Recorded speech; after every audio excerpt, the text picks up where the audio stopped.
Bismillahirrahmanirrahim. Assalamualaikum warahmatullahi wabarakatuh. Nama saya Firza Jelati. Saya berdiri di sini ingin bertanya kepada Tusuk, yaitu pertanyaan saya, bagaimanakah seorang ibu mengambil peran dalam memperbaiki peradaban dunia seperti gejolaknya masa Islam di masa Rasulullah masih hidup? Terima kasih. Ini pertanyaan yang bagus sekali. Dari seorang perempuan bertanya bagaimana perempuan itu berperan. Ya, berperan itu apa? Membangun peradaban. Bertanya seorang perempuan bertanya pada seorang laki-laki.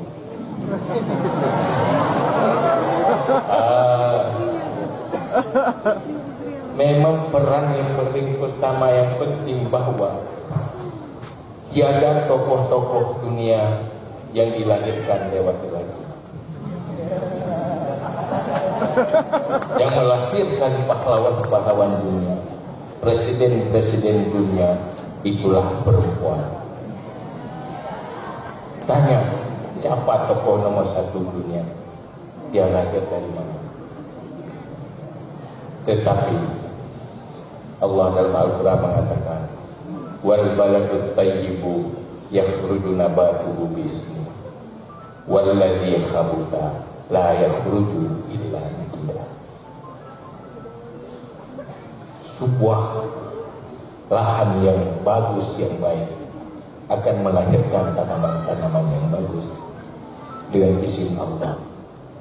Sebuah lahan yang tidak baik tidak keluar kecuali tumbuh-tumbuhan yang gersang. Begitulah ibarat seorang ibu yang baik akan melahirkan anak-anak yang baik. Bersikap baiklah, menjadi orang yang mendidik guru pertama sebelum dilahirkan dan guru pertama setelah dilahirkan.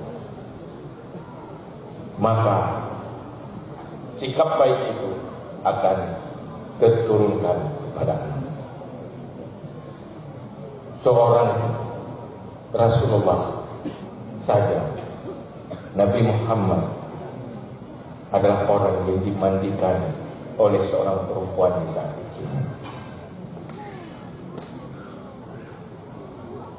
Ini maaf saya kadang-kadang ingin baca ini bahasa Aceh sekali, biar ngerti, biar masuk ke hati.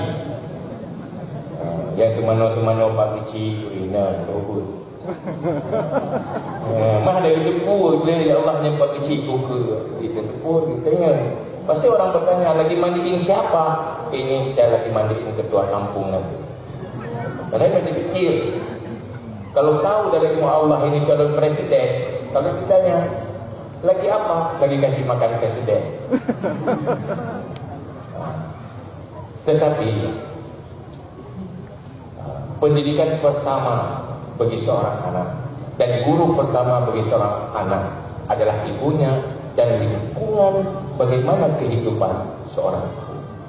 Itulah guru pertamanya. Seorang anak yang telah dididik secara baik oleh seorang ibu, di dalam masa pancarobanya dia rusak, tapi pada saatnya dia tidak mengenal ibunya. Dia akan menyesali, ada saat-saat dia menyesali. Ingat, ibu saya dulu menasihati saya begini, ibu saya dulu mengajarkan seperti ini. Pasti dia akan ingat. Maka dia tidak akan rusak penuh. Walaupun rusak, semuanya akan ditentukan oleh ibu. Seorang anak yang tidak pernah dididik baik oleh ibu, kalau dia rusak penuh, tidak tahu kembali kemana. Karena tiada yang tertanam rumus kebaikan dalam kehidupannya di awal dia dilahirkan. Begitu kira-kira sepintas jawaban. Terima kasih. Waalaikumsalam. Lanjutkan.